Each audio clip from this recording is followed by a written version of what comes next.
이용하여 그 두 개는 남아있는 것 같이 진짜 땅에 흙이 터지도록 7장.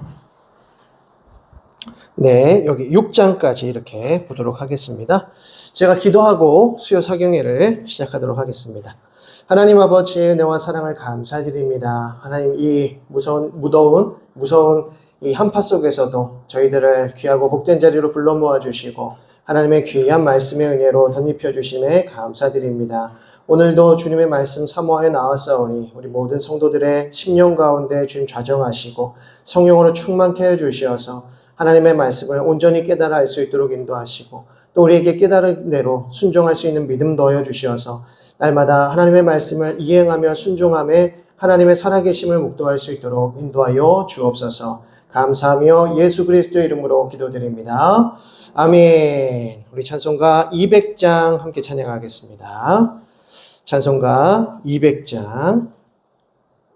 달고 묘한 그 말씀 생명의 말씀은 귀한 그 말씀 진실로 생명의 말씀이 나의 길과 믿음 밝히 보여주니 아름답고 귀한 말씀 생명샘이로다. 아름답고 귀한 말씀 생명샘이로다. 귀한 주님의 말씀은 내 노래 되도다. 모든 사람을 살리는 생명의 말씀을 값도 없이 받아 생명길을 가니 아름답고 귀한 말씀 생명샘이로다. 아름답고 귀한 말씀 생명샘이로다. 널리 울리어 퍼지는 생명의 말씀은 밤의 용서와 평안을 골고루 주나니 다만 예수 말씀 듣고 복을 받네. 아름답고 귀한 말씀 생명샘이로다. 아름답고 귀한 말씀 생명샘이로다.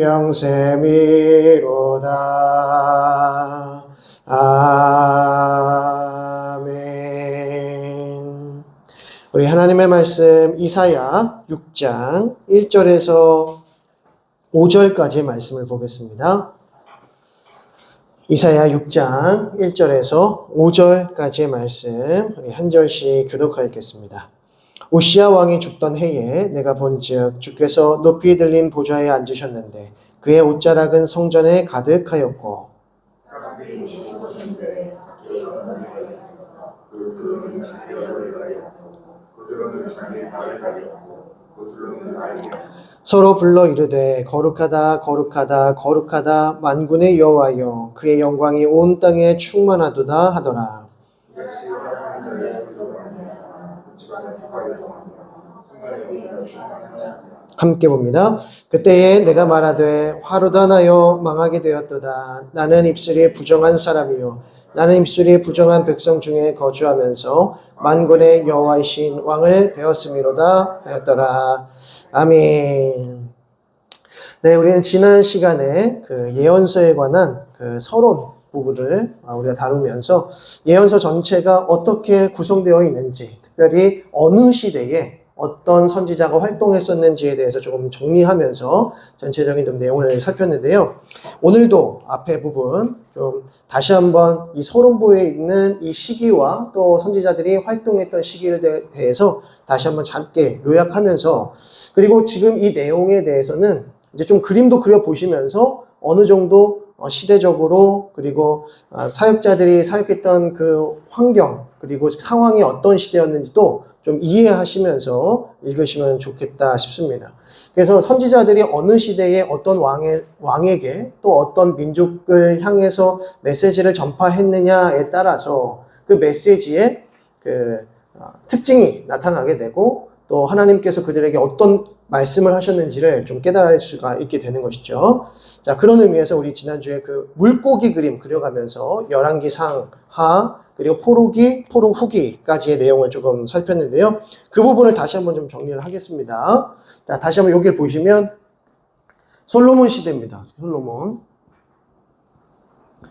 그래서 열왕기상, 그렇죠? 열왕기상 1장에서부터 그리고 열왕기상 마지막 장까지 요 시기가 이제 왕정 시대가 됩니다.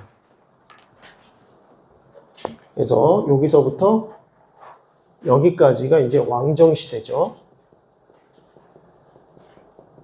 왕정 시대고요. 그리고 여기 요렇게 사이는 이제 포로기입니다. 포로기 시대. 그리고 여기서부터는 포로 후기 시대. 포로기 이후 시대라고도 하고요.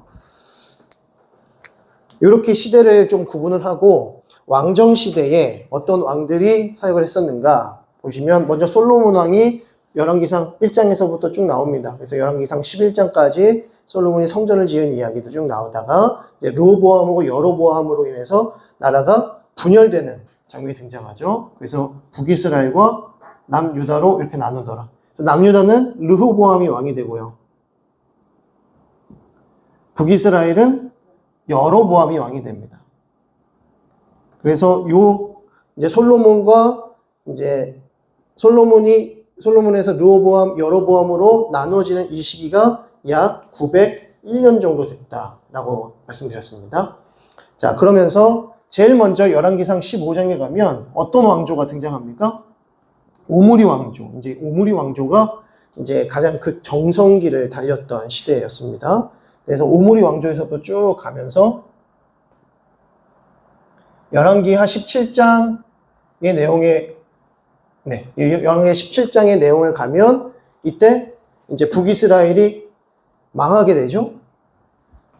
아수르에게 망하는 시기가 바로 이 시기를 700 BC 722년경이 됩니다. 이때 왕이 누구였냐?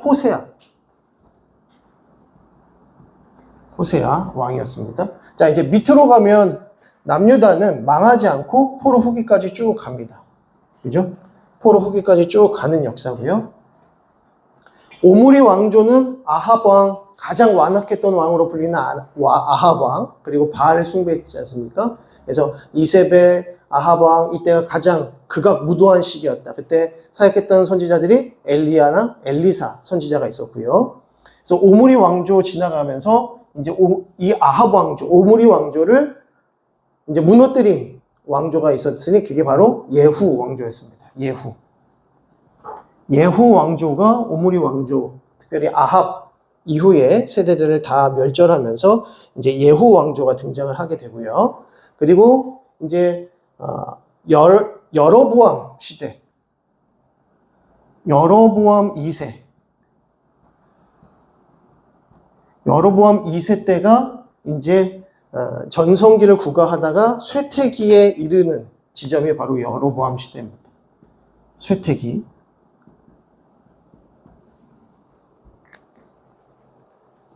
여로보암 시대랑 똑같은 시대가 남유다 쪽에서는 우시야 왕의 시대였습니다. 우시야 왕. 그래서 우시야 왕 이후에도 이제 남유다도 쇠퇴기로 접어듭니다. 쇠퇴기. 그러니까 비슷하죠. 북이스라엘도 이제 여로보암 2세 때, 그리고 바로 그 유사한 시기에 남유다도 쇠퇴기를 맞이하게 되는데, 그 가장 큰 원인이 누구에게 있냐? 이 열왕기하 15장에 보면 누가 등장한다? 이제 아수르 왕국이 신흥 왕국으로 등장하면서 디글랏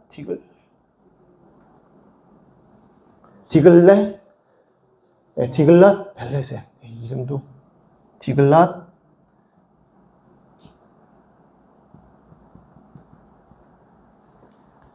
벨레셀 3세가 등장을 합니다.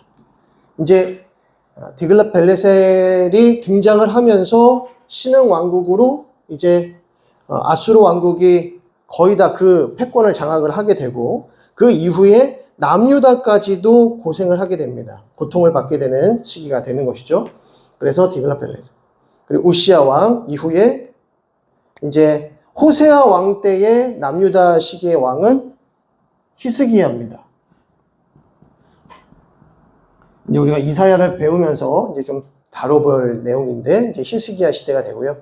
그리고 이제 오므리 왕조, 이 오므리 왕조 때의 남유다의 왕은 여호사밧,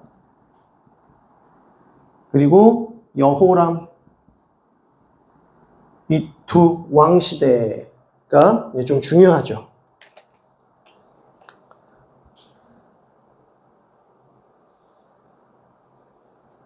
히스기야 왕 쭉 이어져 가면서 이제 마지막에 열왕기상 22장에 이제 남유다도 바벨론에게 멸망을 당합니다. 이때 시기가 586년.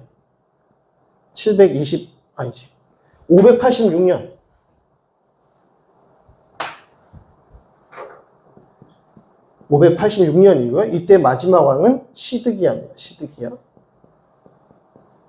시드기야 왕이고요. 자, 그리고 난 다음에 시드기야 왕의 이로 이제 멸망을 당한 이후에 538년 538년이고요.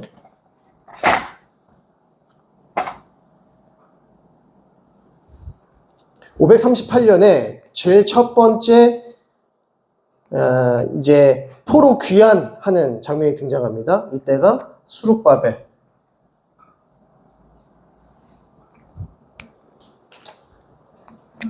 (1차) 포로 귀환, 그리고 2차, 3차 포로 귀환. 2차는 458년, 444년, 3차. 이렇게 체크해 주시고요. 그러면 히스기야와 시드기야 사이에 이제 처음으로 남유다가 멸망을 당하면서 이제 바벨론에게 포로로 끌려갑니다. 그 첫 번째 포로로 끌려갔던 시기가 605년. 이때가 1차 포로로 잡혀가던 시기입니다. 그리고 2차로 포로가 잡혀갔던 시기가 597년. 597년. 이렇게 되죠. 그리고 586년이 마지막으로 멸망당한 시기이기 때문에 이때가 3차가 되고 이때 2차가 되는 거예요. 그래서 1차 포로로 잡혀갔던 시기에 같이 끌려갔었던 선지자가 누군가? 바로 다니엘입니다. 다니엘. 그리고 2차로 끌려갔었던 선지자 에스겔. 그리고 3차로 끌려갔던 선지자가 예레미야.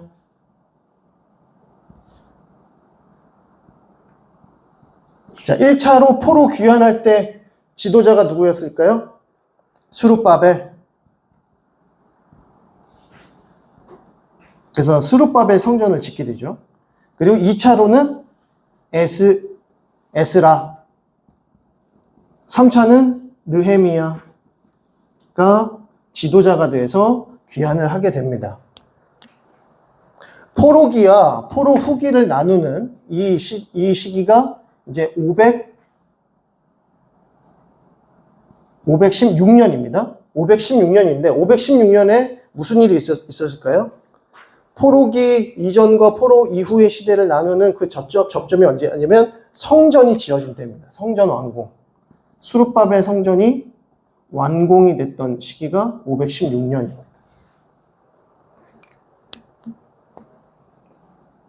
자, 이렇게 해서 이제 시대를 조금 구분해 놨고요. 이제 이 시기에 사역했던 선지자들이 누구였는지를 보겠습니다. 가장 먼저 사역했던 선지자는 요엘이죠. 요엘은 남유다에서 사역을 합니다. 그래서 요엘과 오바댜,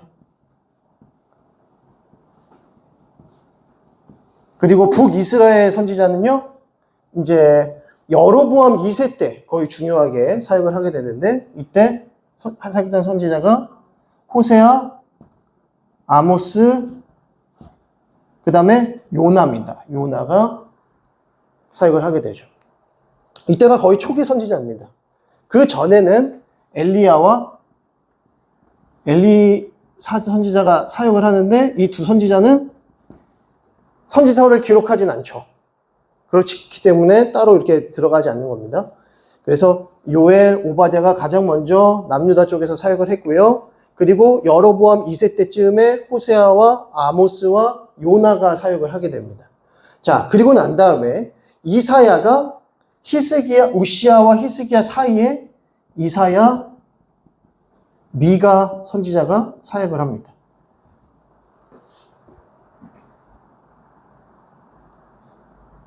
이때 사역을 하고요. 여로보암 2세쯤에. 그리고 이제 거의 남유다 말기에 사역했던 선지자 예레미야, 나합습 이렇게 해야 돼요. 마지막 초선지서는 나합습, 나훔, 하바국, 스바냐. 네, 하박국, 스바냐. 이렇게 4명의 선지자가 남유다 말기에 사역을 하게 됩니다. 자, 이제 포로기로 넘어가서 포로기에서 사역했던 선지자는 다니엘,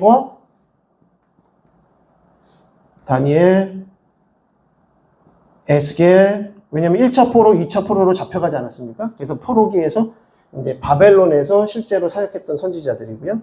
그리고 또 한 명은 예레미야인데 이때는 예레미야 애가를 이때 작성하게 됩니다. 그래서 예레미야는 남유다가 멸망하기 직전부터 멸망한 이후로도 바벨론에서 함께 사역했던 선지자가 이제 예레미야가 되는 것이죠. 그래서 다니엘, 에스겔, 예레미야, 애가까지 할 때 기록을 하게 됩니다. 예레미야는 포로로 끌려가기 전에 미리 남유다에게 하나님의 심판에 대해서 선포하고 또 포로에서 귀환할 것이다. 하나님께서 우리를 구원하실 것이다. 회복시키실 것이다. 라는 메시지까지 담고 있는 게 예레미야고요.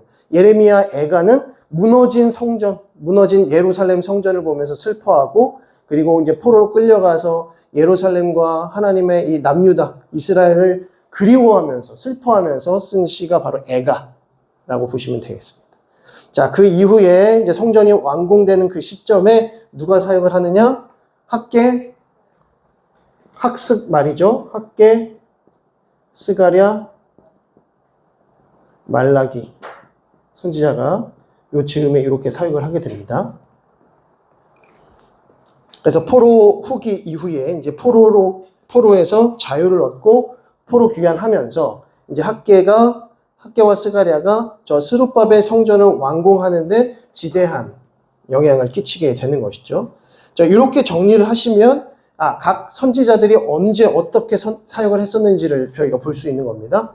그래서 솔로몬 이후에 북이스라엘, 남유다로 나뉘어지게 되고, 특별히 오므리 왕조를 지나면서 극악무도했던 북이스라엘에게 엘리야와 엘리사가 사역을 하지만 두 선지자는 선지서를 따로 기록하진 않았습니다. 그리고 여로보암 2세 때 사실은 그 전성기를 구가하다가 여로보암 2세 때에는 쇠퇴기를 맞이하게 됩니다. 왜냐하면 그 즈음에 아수르가 점점 강해지면서 아수르가 북이스라엘과 남유다를 함께 이제 공격하기 때문에 점점점 그 세가 약해지는 것이죠. 그래서 여로보암 2세 때 호세아와 아모스와 요나가 이때 북이스라엘에서 사역을 하고요. 남유다에서는 여호사밧과 여호람 시대에 요엘과 오바댜를 통해서 사역을 합니다. 그리고 히스기야 시대, 이제 거의 북이스라엘은 멸망을 당했고 이제 남유다만 남은 그 상황 속에서 하나님께서 남유다에게 어떤 사역을 감당하게 하시겠습니까? 남유다가 심판당할 것이다. 하나님께로 돌아와라. 너희가 지금처럼 우상 숭배하고 하나님을 떠나 살게 되면 하나님께서 반드시 심판하실 것이다. 그리고 결국에는 하나님께서 심판하시고 결정하시고 그들에게 조용히 바벨론으로 끌려가라. 왜? 하나님께서 다시 회복시키실 것이다. 그래서 그날을 기억하면서 기다리면서 사모하면서 하나님의 백성으로 연단받으라. 이게 이제 이사야와 미가의 내용이 되는 것입니다. 자, 그리고 나서 이제 거의 시드기야 시대에 되면서 예레미야 선지자가 남유다 말기부터 사역을 하게 되죠. 그때 나훔, 하박국, 스바냐 메시지가 등장을 하게 되는 것입니다. 이때가 이제 남유다 말기가 되고요. 이제 포로로 끌려간 이후에는 다니엘, 에스겔, 예레미야, 에가가 기록되고, 그리고 포로 이전과 이후 시대 사이에 성전이 완공되는 즈음에 학개 스가랴가 사역을 하게 되고요. 마지막으로는 말라기 선지자가 사역을 하게 되는 것이죠. 이렇게 정리를 하면 이제 선지자들이 언제 어떤 시기에 어느 나라에게 사역을 했는지, 어느 나라에서 사역을 했는지 이제 정리가 되는 것입니다. 이게 사실은 예언서 서론부에 해당을 합니다. 개관한 부분들이 있기 때문에 이 이해가 없으시면 이게 왜 이렇게 구분이 되어 있지? 이게 도대체 어떤 메시지지? 그리고 다 똑같은 메시지들이 반복되는 것처럼 느껴질 수 있기 때문에 이런 시대적인 상황들, 그리고 어떤 왕과 사역을 했었는지, 어떤 메시지를 주었는지를 저희가 계속해서 이제 알아보려고 하는 것입니다. 자, 이렇게 하시면 되고요. 오늘부터는 이제 이사야 선지자에 대해서 좀 보도록 하겠습니다. 그래서 제 2강은 이스라엘 심판에 관한 메시지를 담고 있는데요. 그래서 이사야 1과 2로 나뉘어지는데, 이사야 1은 이사야 1장에서부터 39장까지의 내용이 이사야 첫 번째 부분이고요. 그리고 이사야 두 번째 부분은 나머지 부분, 이사야 40장에서부터 66장까지의 내용이 이제 이사야 두 번째 단락이 될 것입니다. 이사야는 시편을 제외하고 성경에서 가장 긴 성경입니다. 성경에서 가장 긴. 성경 66권 중에 가장 긴 성경은 시편이고요. 그 다음은 이제 이사야서입니다. 그리고 신약 성경 안에서 이 시편과 함께 구약 인용이 가장 많은 성경이 바로 또 이 이사야 선지자의 글입니다. 그래서 우리가 굉장히 중요하게 다뤄야 될 부분들이 많이 있고요. 특별히 이사야는 남유다에서 사역을 한 선지자로서 이제 1장 1절에서부터 보시면 우리가 우시야, 요담, 아하스, 히스기야 시대 때 사역했던 선지자였음을 알 수가 있습니다. 그래서 히스기야 때는 이사야 선지자가 거의 사역 말기였다는 것을 알 수가 있게 되는 것이고요. 그리고 이때에 이 남유다와 북이스라엘의 상황은 어땠는가? 이미 북이스라엘은 멸망의 길을 걸었고, 그리고 아수르가 이제 신흥 왕국으로서 완전히 이제 세를 떨치면서 그 주변 국가들을 다 이 아수르가 지배하는 상황이 되었습니다. 그래서 북이스라엘은 멸망당하고 남유다는 이제 멸망당할 위기에 처해 있는 상황 속에서 이제 이사야가 사역을 하게 되더라는 것입니다. 그래서 주요 핵심 주제를 살펴보면 시온, 곧 예루살렘의 위기에 대해서 이야기가 되고요. 그리고 중요한 그 왕은 히스기야 왕이 중요하게 좀 다루어집니다.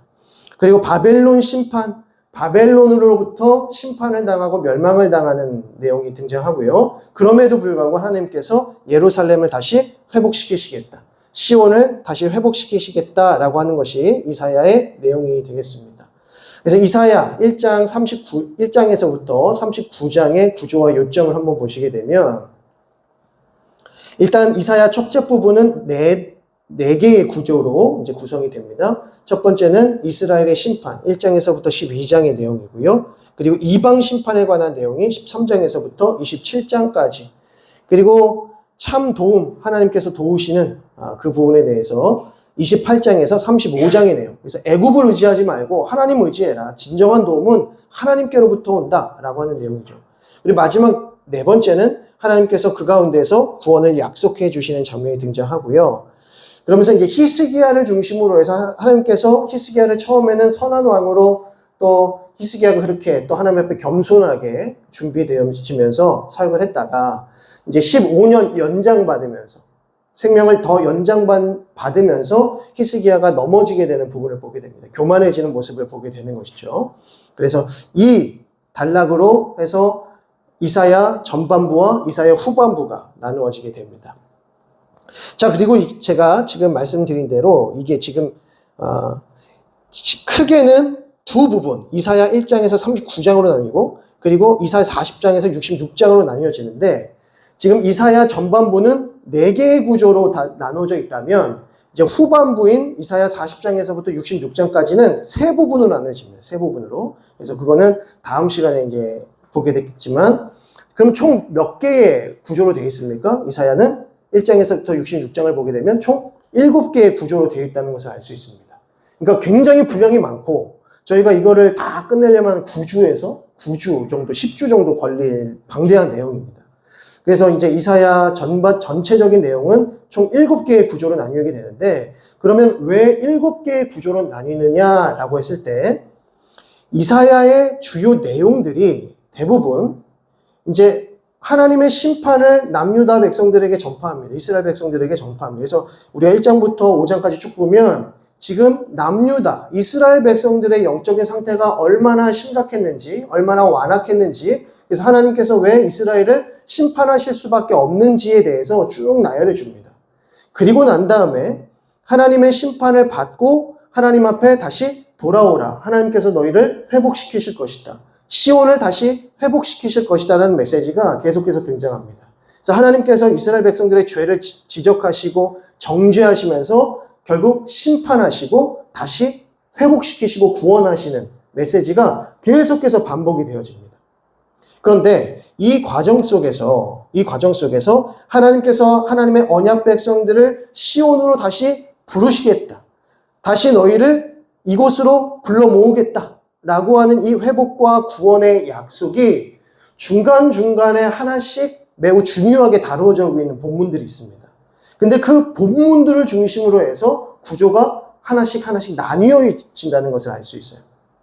그래서 그 부분을 조금 확인을 하고 나서 자세한 내용을 좀 살펴보겠습니다. 그래서 시온으로 모으시는 그 장면에 대해서 가장 먼저 이사야 11장 15절에서 16절 말씀을 좀 보시겠습니다. 이사야 11장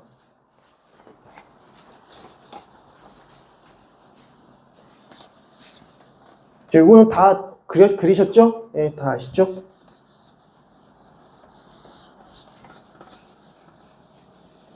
먼저 이사야 11장의 내용을 좀 보겠습니다.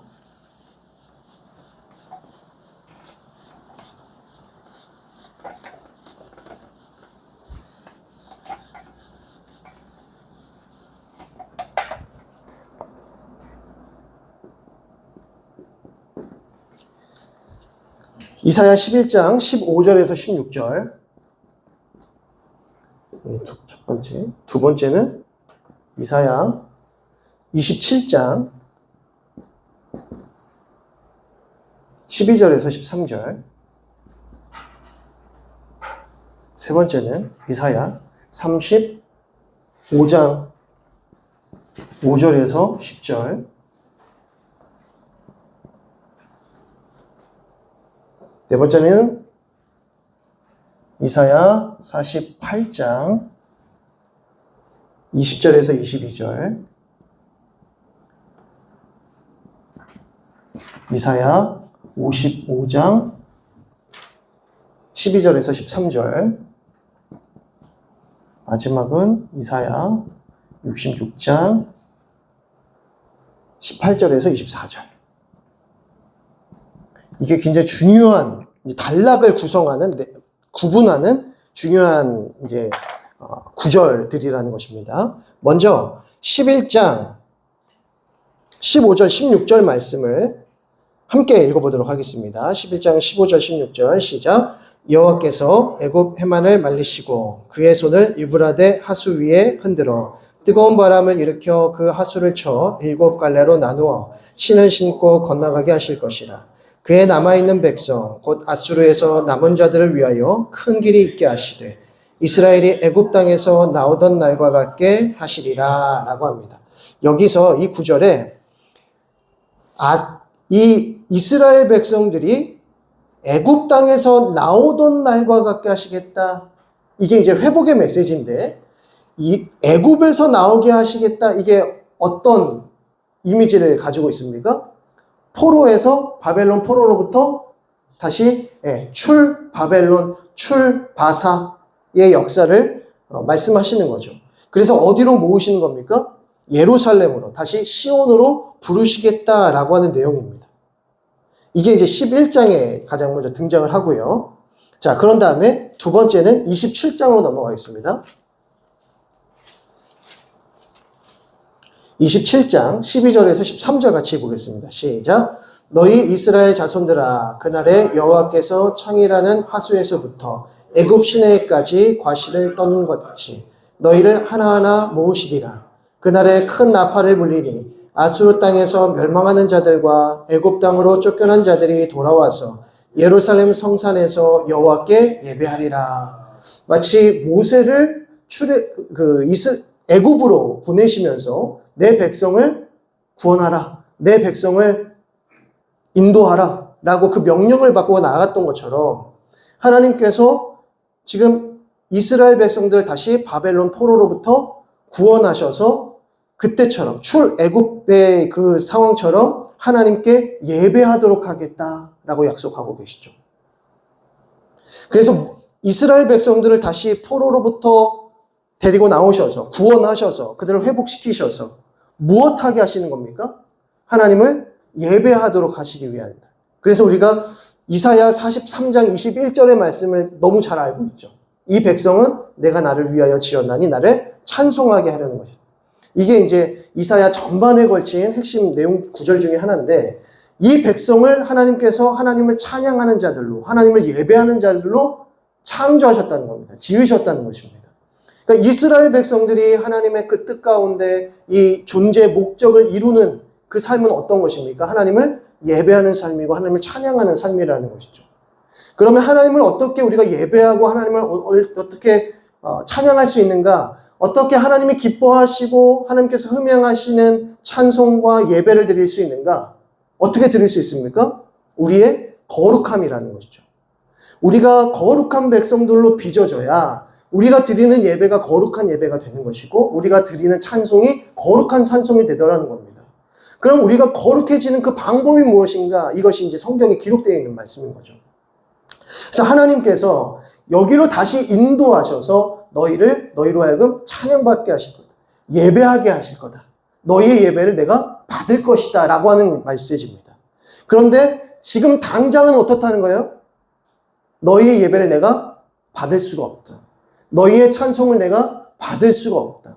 너희가 바벨론 포로로 끌려가서 거기서 연단받고 정화되고 깨끗해져야만 내가 너희를 구원하고 그리고 너희의 예배를 받을 거다. 라고 하는 메시지가 바로 이 이사야의 메시지라는 겁니다. 그래서 시온으로 모으신다라는 게 너무 중요하죠. 모으셔서 뭐 하십니까? 하나님을 예배하게 하신다는 겁니다. 그러니까 하나님의 백성들을 하나님께서 모으신다? 그것은 하나님이 그들을 거룩하게 하실 뿐만 아니라 그들로 하여금 그들의 존재 목적에 맞게, 창조 목적에 맞게 하나님께서 그들의 삶에 의미를 부여하신다는 겁니다. 자, 그래서 두 번째는 27장 12절에서 13절이고요. 세 번째는 35장 5절과 10절인데요. 10절만 읽어보도록 하겠습니다. 35장 10절만 같이 읽습니다. 여호와의 속량함을 받은 자들이 돌아오되 노래하며 시온에 이르러 그들의 머리 위에 영영한 희락을 띠고 기쁨과 즐거움을 얻으리니 슬픔과 탄식이 사라지리로다. 그러니까 이사야 선지자의 이 메시지를 계속 읽다 보면 우리가 자주 찬양했던 그 찬송들이 많이 담겨 있다는 것을 알 수 있습니다. 왜 그럴까요? 하나님께서 하나님의 백성들을 구원하시면서 그 구원을 경험한 하나님의 백성들이 뭐 합니까? 하나님을 찬양하는 겁니다. 하나님을 예배하는 거죠. 그래서 이사야의 메시지에는 하나님을 예배하고 찬송하는 그런 고백들이 많이 담겨 있다는 것을 볼 수 있어요. 자, 그런 부분에서 지금 이 10절의 말씀은 여호와의 속량함을 받은 하나님의 백성들, 다시 되찾음을 받은 하나님의 백성들이 시온에 이르러서 영영한 희락과 기쁨과 즐거움을 얻게 될 것이다. 바벨론 포로로 잡혀 있을 때에 죄 가운데 있을 때의 모든 슬픔과 탄식이 사라질 것이다. 라고 하는 약속의 메시지를 주고 있다는 것입니다. 자, 그 다음에 이제 네 번째로 48장을 보겠습니다. 48장 20절에서 22절까지의 말씀인데요. 여기서 21절과 22절을 같이 보겠습니다. 48장 21절에서 22절 말씀. 여호와께서 그들을 사막으로 통과하게 하시던 때에 그들이 목마르지 아니하게 하시되 그들을 위하여 바위에서 물이 흘러나게 하시며 바위를 쪼개사 물이 솟아나게 하셨느니라. 여호와께서 말씀하시되 악인에게는 평강이 없다 하셨느니라. 예, 이 말씀을 보시면 이제 20절부터 보시면 바벨론에서 이스라엘 백성들을 구원하셔서 그들을 다시 약속의 땅 예루살렘으로 모으시는 이 장면 가운데 어떤 이미지를 다시 사용하시냐면 출애굽의 이미지, 출애굽 사건에 대해서 다시 언급하시는 겁니다. 그래서 바벨론 포로로 잡혀 있다가 다시 포로 귀환하는 그 장면은 그냥 이 나라에서 저 나라로 이동하는 정도가 아니라 출애굽의 의미가 있다는 것이죠. 출바벨론, 출바사의 의미가 담겨 있다는 것입니다. 그러니까 이것은 구원 사건이라는 거죠. 하나님의 구원 사건을 말씀하는 장면. 그래서 48장 20절에서 22절도 중요하고요. 그리고 55장 12절. 55장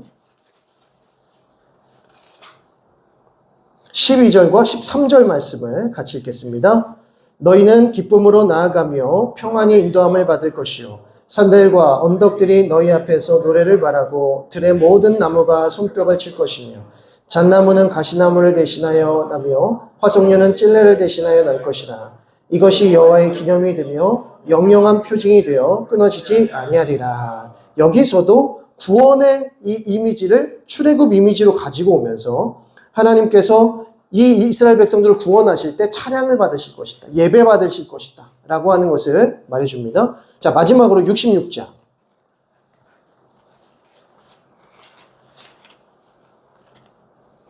66장 18절 말씀 같이 읽겠습니다. 18절 말씀만 같이 읽습니다. 시작. 내가 그들의 행위와 사상을 아노니 모으리니 그들이 와서 나의 영광을 볼 것이며 라고 합니다. 여기서도 문나라와 언어가 다른 민족들까지 모을 것이다 라고 합니다. 이 말인즉슨 이제는 이스라엘 백성들, 남유다 백성들을 통해서만 영광 받으시는 것이 아니라 이제는 모든 이방 나라들이 하나님을 예배하게 될 것이다 라고 하는 더욱 확장적인 메시지로 나아가는 것이죠. 그래서 이것은 단순히 바벨론 포로에서부터 귀환하는 자유를 얻은 장면뿐만이 아니라 이후로 하나님께서 당신의 구원 사역을 어떻게 펼쳐 나가실지, 그리고 그 범위는 어디까지인지, 단순히 남유다 백성들만이 아니라 이스라엘 백성들만이 아니라 태생적인 하나님의 민족들만이 아니라 누구들까지 확장되는 것입니까? 땅끝까지, 모든 이방 민족들까지 확장되어진다는 것이죠. 자, 이렇게 해서 이 6가지가 나오는데, 그래서 1번은 11장에, 2번은 27장에, 3번은 35장에, 4번은 48장에, 5번은 55장에, 6번은 66장에 이렇게 기록되어 있습니다. 근데 총 7단계로 구분이 되어 있는데 이 네 번째, 이 세 번째와 네 번째는 그러니까 구원 약속, 네 번째 보시면 구원 약속에서 히스기야 내용이 있잖아요. 이 히스기야 내용과 그리고 5번으로 이어지는 5번의 내용과 이게 거의 같이 연결되어 있습니다. 같이 한 묶음입니다. 그래서 이 사이에 이 지금의 이 시온으로 모으신다는 구절이 따로 기록되어 있지는 않고요. 그래서 4번과 5번은 같이 묶어지면 그 사이를 히스기야 내용 때문에 잠깐 나눈 겁니다. 이 부분은 제가 다시 한번 나중에 말씀을 드리겠고, 그래서 이사야 전체는 이 6가지의 핵심 구절을 통해서 단락들이 나누어져 있다라고 정도만 이해하시면 되겠습니다. 그래서 구조를 나눌 때 이렇게 구조를 나누시면 되겠다라는 거고요. 자, 그래서 다시 한번 그 구조의 내용을 보시면, 자, 1번을 보시겠습니다. 이스라엘 심판의 내용. 오늘 이 부분만 좀 보겠습니다. 언약 백성 이스라엘에 대한 심판의 내용이 등장하고요. 그리고 다시 그들을 구원하시겠다라고 하는 약속의 메시지가 전달됩니다. 그래서 소 1번 보시면 고소. 그러니까 이스라엘의 그 완악한 죄를 고소하는 형식으로, 법정의 고소 형식으로 이제 표현이 되어져 있고요. 그리고 하나님을 배반하고 언약을 깨뜨린 이스라엘에 대한 하나님의 책망의 메시지가 기록되어 있습니다. 그리고 소명장, 우리가 잘 아는 이사야의 소명장이 6장에 기록되어 있는데 이스라엘의 회개를 위하여, 회복을 위하여 이사야를 부르시는 장면. 그리고 세 번째로 이사야가 사역하는 그 현장에 대한 내용들이 7장에서부터 12장에 등장하는데요. 아하스 대신 다윗 왕 같은 이상적인 왕이 출현할 것이다 라고 하는 것을 기록하는 것이 이제 세 번째 부분, 사역 부분이 되겠습니다. 그래서 오늘은 이 첫 번째 부분들을 아마 고소 1장에서부터 5장의 내용 잠깐 보고 마치도록 하겠습니다. 자, 이제 B로 보겠습니다. B, 이스라엘 심판 1, 이스라엘 심판 고소 1-1-1 타락한 시온이라고 되어 있는데요. 먼저 1장 1절을 보겠습니다. 다시 1장으로 넘어가셔서 1장 1절을 보시면 유다 왕 우시야와 요담과 아하스와 히스기야 시대에 아모스의 아들 이사야가 유다와 예루살렘에 관하여 본 계시라라고 합니다. 자, 이사야 선지자는 요아히 시대에 사역했습니다. 이해되시죠? 우시야와 요담과 아하스와 히스기야 시대에 사역했던 선지자였다라는 것을 알 수 있습니다. 그래서 BC 735년경부터 687년경까지 사역했던 선지자, 735년에서부터 687년 정도까지 사역을 했었던 선지자고요. 그래서 2절을 보시면 하늘이여 들으라, 땅이여 귀를 기울이라. 여호와께서 말씀하시기를 내가 자식을 양육하였거늘 그들이 나를 거역하였도다. 소는 그 임자를 알고 나귀는 그 주인의 구유를 알건만은 이스라엘은 알지 못하고 나의 백성은 깨닫지 못하는도다 하셨도다 라고 하죠. 자, 여기서 이 2절과 3절의 내용은 마치 법정에서 죄인을 향해서 이 죄인이 어떤 죄가 있는지에 대해서 밝히는 그런 형식을 취하고 있습니다. 하늘이여 들어주십시오. 땅이여 귀를 기울여 주십시오. 여호와께서 말씀하시기를 내가 자식을 양육하였거늘 그들이 나를 거역하였습니다. 소는 그 임자를 알고 나귀는 그 주인의 구유를 알건만은 이스라엘은 알지 못하고 나의 백성은 깨닫지 못하는도다 하셨습니다. 라고 하는 것이죠. 그래서 이스라엘이 하나님의 그 뜻을 범하고 죄를 범하여서 다른 곳에서 방황하며 다른 것을 섬기고 있습니다. 하나님을 버렸습니다. 하나님의 자식으로 하나님께서 양육하셨는데 그들은 하나님을 거역하였습니다. 소도 그 임자를 알고 나에게도 그 주인의 구유를 알지만 이스라엘은 그 주인을 알지 못하고 아버지를 알지 못하고 떠나버렸습니다. 라고 하는 것이죠. 자, 그러면서 4절에 슬프다 범죄한 나라요 허물진 백성이요 행악의 종자요 행위가 부패한 자식이로다. 그들이 여호와를 버리며 이스라엘의 거룩하신 이를 만홀히 여겨 멀리하고 물러갔도다 라고 하죠.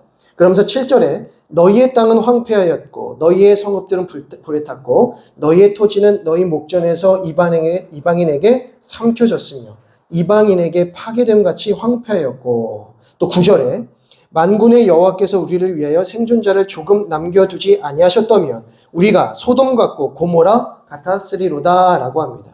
자, 여기까지 보시게 되면 이미 이 남유다의 그 현실이 어떠했는지를 조금 볼 수가 있습니다. 이미 하나님의 심판이 어느 정도 시작되었다는 것을 알 수 있죠. 그러니까 지금 이스라엘 백성들의 상태가, 이 영적인 상태가 너무나도 완악하고 마치 영적인 페르나 같은 이미 하나님을 떠나버린 상태, 그리고 그 땅은 이스라엘 땅과 남유다와 이 예루살렘 땅은 점점점 황폐해져 가고 있다라고 하는 것이죠. 그래서 만약에 이 생존자들이 얼마 남지 않았다면, 생존자들이 없었다면 이 땅은 마치 소돔과 고모라와 같았을 것입니다. 완전히 멸망당한 땅과 같았을 것입니다. 라고 하는 겁니다. 이렇게 말하는 이유는 무엇이냐면 이미 북이스라엘이 아수르에게 멸망당했습니다. 그러니까 완전히 초토화된 상황이었고 이제 아수르에서 남유다까지 침공을 하려고 하는 그 상황 속에서 굉장히 큰 영적인 위기뿐만 아니라 군사적으로도 큰 위기 가운데 있었다는 것이죠. 그러니까 이미 하나님의 심판이 시작되었다는 것을 알 수 있습니다. 자, 조금 더 보시기 전에 잠깐 한 페이지만 넘기겠습니다. 그 강의한 2페이지를 보시면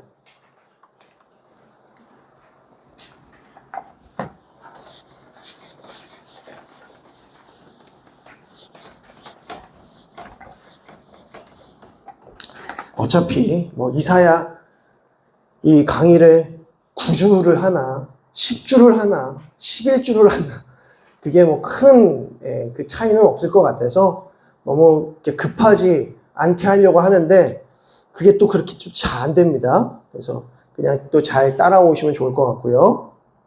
그 표를 보시게 되면 A, B, C, C-, B-, A- 이렇게 되어 있어요. 보이시죠? 이게 지금 1장에서부터 5장까지의 고소에 관한 내용입니다. 그래서 A, B, C, C-, B-, A-로 구성되어 있다는 것을 알 수 있습니다. 이것을 이제 소위 샌드위치 구조라고도 부르는데 도치법이라고도 하고요. 그래서 A와 A-, 그러니까 배역의 고소, 부패한 자식이 1장에서 나온다면 다시 맨 마지막 부분을 가게 되면 배역의 고소, 부실한 포도원 5장의 내용이 나오면서 지금 이스라엘 백성들이 얼마나 완악한 상태에 있는지를 보여주는 거죠. 그래서 A와 A-의 내용은 서로 연결이 되는데 배역의 고소. 여기도 고소. 근데 고소의 내용이 A는 어떤 내용이 담겨 있습니까? 부패한 자식.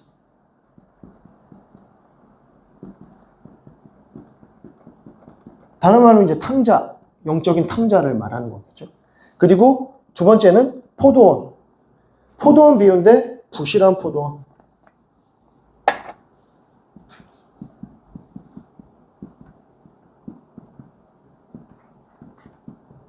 이게 이제 5장의 내용입니다. 그리고 B는 회복된 시온.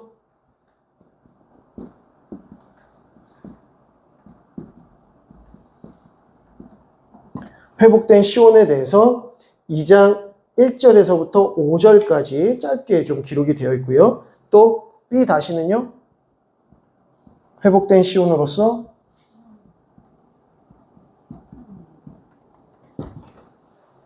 하나님의 보호하심.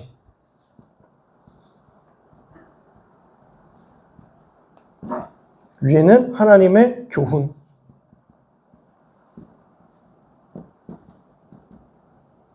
자, 그리고 C, 타락한 백성. C-는요? 타락한 지도자들이죠. 타락한 지도자들. 자, 이 히브리의 문법 구조에서 이 샌드위치 구조가 났을 때 핵심이 뭘까요? 이런 구조를 택한 이유가 뭘까요? 뭐를 드러내기 위해서, 어떤 메시지를 쫙 부각시키기 위해서 했을까요? 제가 저번에 한번 했었던 것 같은데, 햄버거는 뭐가 중요하다? 물론 빵도 중요한데, 뭐 다 중요하죠. 뭐 거기 안에 들어가는 게 뭐 다 맛있지. 근데 그 중에서도 패티가 뭐냐에 따라서 햄버거의 이름이 바뀝니다. 그죠? 그래서 이 C와 C 사이 이 내용이 중요합니다. 이 내용을 부각시키기 위해서 지금 A와 B와 A-, B-가 지금 그것을 싸고 있는 거예요. 그러니까 타락한 백성들에 대해서, 타락한 지도자에 대해서 지금 정확하게 꼬집고 싶은 겁니다. 그런 의미에서 이제 A와 A-는 약간의 비유를 사용하면서 타락한 이스라엘 백성들이 얼마나 타락했는지 또 지도자들이 얼마나 타락했는지를 보여주는 것이죠. 근데 그러한 가운데에서 타락한 지도자들 또 부실한 포도원 가운데서 하나님의 보호하심이 또 중요하게 다뤄지고 있음을 보게 됩니다. 그래서 이 A, B, C, C-, B-, A- 전체로 봤을 때는 이게 핵심이라면 이렇게 C-, B-, A-로 보게 되면 이걸 한 묶음으로 보면 가운데에 있는 B-가 중요하게 되는 것이죠. 그러니까 하나님께서 타락한 지도자, 부실한 포도원 가운데에서도 하나님의 보호하심이 드러나고 있는 거죠. 하나님의 보호하심이 약속되어 있고 예언되어 있는 것입니다. 여기서 마찬가지입니다. 탕자와 같은 이스라엘 백성들, 타락한 백성들 사이에서도 하나님은 시온을 회복시키시겠다. 하나님의 말씀으로, 하나님의 교훈으로 회복시키시겠다라고 하는 내용인 것이죠. 자, 그렇게 해서 이 내용을 제가 하나씩 순서대로 설명하는 방식으로 이제 강의를 하도록 하겠습니다. 그래서 오늘은 지금 이 시간에는 이 부분만 부패한 자식 탕자에 대해서 얘기를 하겠습니다. 그래서 가장 먼저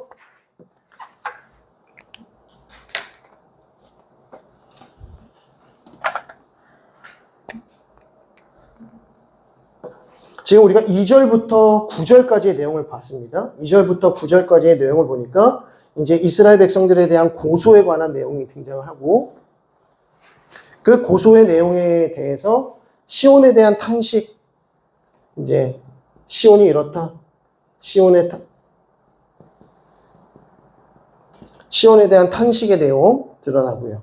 그리고 주인을 알지 못하는 백성들, 또 이미 심판받아서 시온 성만 남아있는, 겨우 남아있는 상태, 그 상태를 보면서 시온을 향해서 탄식하고 있는 장면인 것이죠. 자, 그런데 이제 10절부터 좀 보시면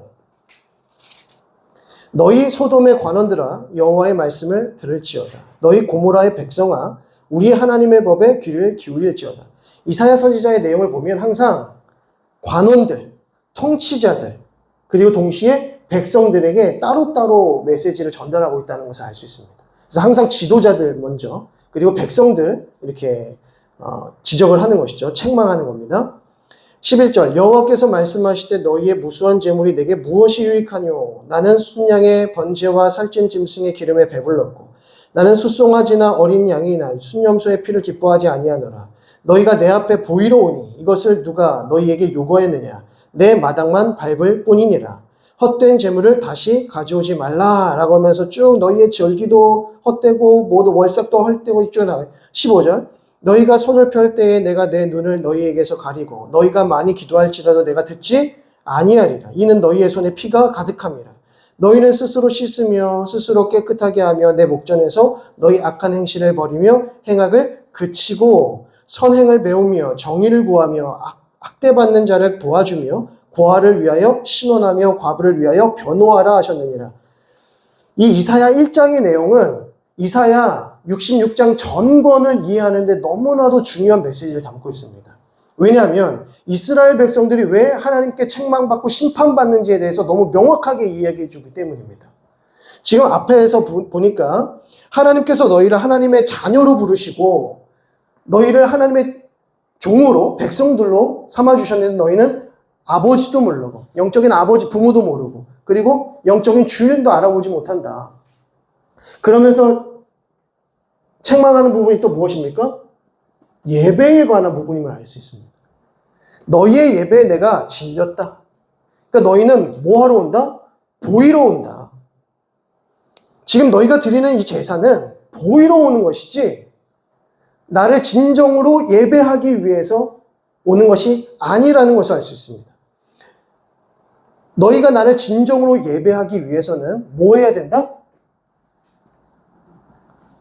정의와 공의를 행하라. 이게 되게 중요하죠. 너희가 참된 예배에 성공하려면 정의와 공의를 행하라는 것입니다. 그래서 16절 다시 한번 보시면 너희는 스스로 씻으며 스스로 깨끗하게 하며 내 목전에서 너희 악한 행실을 버리고 행악을 그치고. 행악이 무엇이냐? 악한 행실이 무엇이냐라고 했을 때 선행을 배워야 된다. 하나님께서 기뻐하시는 선행이 무엇이냐? 정의를 구하며 학대받는 자를 도와주며 고아를 위하여 신원하며 과부를 위하여 변호하라. 소외받는 자들, 연약한 자들을 돌아보라는 것입니다. 그런데 그렇게 하지 못하는 이유가 있을 거 아닙니까? 왜 이스라엘 백성들이 또 이스라엘의 관원들이 이 정의를 행하지 못하고 선행을 행하지 못하고 고아와 과부를 신원해 주지 못했을까? 왜 그랬겠습니까? 그들 가운데 무엇이 없었기 때문에? 무엇이 없었기 때문에? 사랑이 없었기 때문이겠죠. 사랑이 없으니까 정의와 공의가 실천되지 않는 겁니다. 자, 그러면 사람에 대한 사랑은 어떻게 마련되어지죠? 우리가 어떻게 서로 사랑할 수 있고 이웃을 사랑하게 되고 성도들을 사랑하게 되고 형제를 사랑할 수 있습니까? 100데나리온을 탕감해 주려면 1만 달란트 탕감받아야만 100데나리온을 얼마든지 탕감해 줄 수 있게 되는 것이죠. 결국 인간에 대한 사랑은 하나님에 대한 사랑에서 비롯된다. 하나님 사랑이 없으면 사람을 사랑할 수 없고 사람들을 사랑할 수 없는 것. 연약한 자들, 소외받는 자들, 힘들어하는 자들, 고통받는 자들을 신원해주지 않는 것은 신원이라고 하는 건 변호해주는 겁니다. 그들을 먼저 생각해주지 않는 것은 정의가 아니고 공의가 아니다. 정의가 아니고 공의가 아니다. 너희들에게는 정의가 없고 공의가 없다. 근데 예배는 하러 온다. 근데 내가 너희의 예배를 받을 수 없다. 왜 그렇겠습니까? 본질적으로 하나님을 사랑하지 않기 때문이죠. 하나님을 사랑하지 않으니까 그들 가운데 사랑이 사라지고 연약한 자를 돌보지 않고 왜 계속 관원들에 대한 책망을 이야기하겠습니까? 관원들이 뭐 하고 있는 겁니까? 지도자들이 뭐 하고 있는 겁니까? 연약한 백성들을 돌아보지 아니하고 자기들의 뱃속과 입속만 차리더라는 겁니다.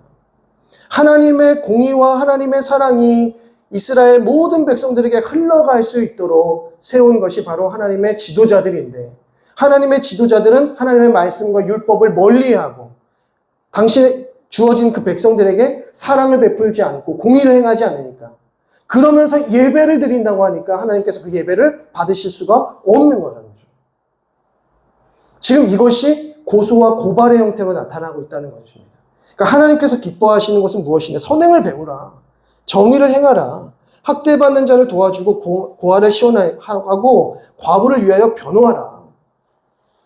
내 이웃을 내 몸과 같이 사랑하라. 사랑하라. 이웃을 사랑하라. 그것이 하나님 사랑하는 것이다. 이게 첫 계명이고요. 첫 번째 돌판. 이웃 사랑은 두 번째 돌판. 무슨 말씀인지 아시죠?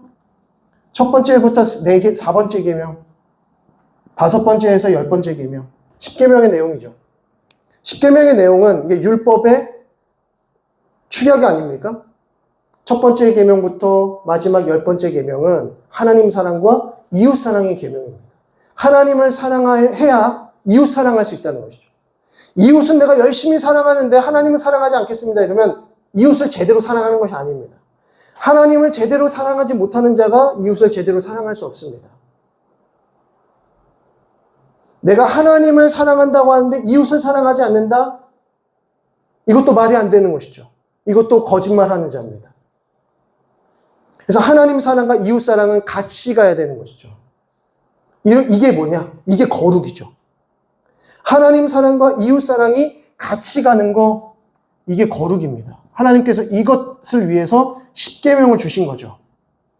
내가 거룩하니 너희도 거룩하라. 그러면서 하나님께서 너희의 예배를 받으시는 예배는 거룩한 예배다라고 했을 때 뭐가 거룩한 예배입니까? 뭐가 거룩한 예배입니까? 이렇게 거룩하게 드리는 예배. 항상 눈 감고 이렇게 뭔가 이렇게 집중해서 이렇게 드리는 예배. 그게 아니고 우리의 삶 속에서 내가 어떻게 살아가느냐에 따라서 우리가 주일에 드리는 예배가 거룩한 예배인지 하나님을 기쁘시게 하는 예배인지가 나눠진다는 겁니다. 내가 인생 속에서 하나님 사랑하는 그 목적 때문에 이웃 때문에 이웃을 사랑합니다. 내가 하나님의 큰 용서를 받아서 내가 용서할 수 없는 사람까지도 용서할 수 있게 되었습니다. 하나님 감사합니다. 이게 예배죠. 그런데 하나님, 이 사람은 내가 도저히 용서할 수 없을 것 같습니다. 하나님 사랑합니다. 하나님 예배합니다. 이게 말이 안 된다는 겁니다. 내가 이 사람들 도와주지 않았습니다. 도와주기 싫습니다, 하나님. 그런데 하나님은 내가 사랑합니다. 이게 말이 안 된다는 겁니다. 그래서 우리가 하나님 앞에 거룩한 예배, 하나님께서 기뻐 받으시는 예배라고 하는 것은 하나님께서 원하시는 방식대로, 하나님께서 제정하신 방식대로 드리는 예배, 형식이 굉장히 중요합니다, 예배는. 그런데 형식도 중요하지만 그 안에 무엇을 담아야 됩니까? 하나님에 대한 사랑의 마음, 이웃에 대한 사랑의 마음을 함께 담아서 형식으로 올려드려야 하나님께서 기뻐 받으신다는 거죠. 그래서 가인의 예배는 받지 않으시고 아벨의 예배를 받으셨다라고 했을 때 왜 그랬을까요? 곡식과 양의 문제가 아닙니다. 어떤 제물을 드렸느냐가 문제가 아니라 그 제물을 드리기 위해서 아벨이 그것을 어떻게 준비했을까라는 것이죠. 가인이 하나님을 예배할 때 그 곡식을 어떻게 준비했을까라고 했을 때 따로 구별하지 않았다는 거죠. 아벨은 따로 구별했습니다. 하나님께 드릴 그 희생 제물을 따로 구별했어요. 이게 따로 구별하다 이게 뭡니까? 거룩이죠. 가인은 따로 구별하지 않았어요. 만약 그것을 따로 구별해서 거룩하게 드리고자 했다면 하나님께 받으셨을 겁니다. 그런데 그렇게 하시지 않은 거죠. 그래서 가인이 왜 이것을 따로 구별하지 못했는가에 대한 그 원인이 밝혀지는데 그 원인은 무엇입니까? 하나님을 사랑하지 않았다는 거죠. 왜 하나님을 사랑하지 않았다라고 단칼에 말할 수 있는 것입니까? 아벨을 사랑하지 않았기 때문입니다. 아벨을 사랑하지 않고 아벨을 단숨에 죽여버리죠. 왜냐면 왜 내 예배는 받으시지 않는 거야? 아벨 때문이야. 그래서 아벨을 죽입니다. 이거는 예배의 예자도 모르는 거죠. 하나님께서 받으시는 예배는 따로 구별하여 드리는 예배인데 이 따로 구별한다는 것은 하나님을 사랑하는 마음과 이웃을 사랑하는 마음이 같이 담겨 있는 겁니다. 그 가운데에서 우리가 하나님 앞에 하나님께서 기뻐하시는 방식대로 예배할 때 하나님이 받으시는 것이지 그렇게 하지 않으면 받지 못하신다. 그래서 오늘 본문 이 짧은 단락 속에서 예배를 내가 너희의 예배를 받을 수가 없다라고 말씀하시는 것은 결국 그들의 영적인 상태가 얼마나 부패했는가를 알 수가 있는 것이죠. 네, 여기까지 하고 마치도록 하겠습니다. 기도하겠습니다. 하나님 아버지의 은혜와 사랑을 감사드립니다. 이사야 말씀을 시작하면서 이스라엘 백성들이 하나님 앞에 얼마나 책망받고 또 정죄받았는지를 보게 됩니다.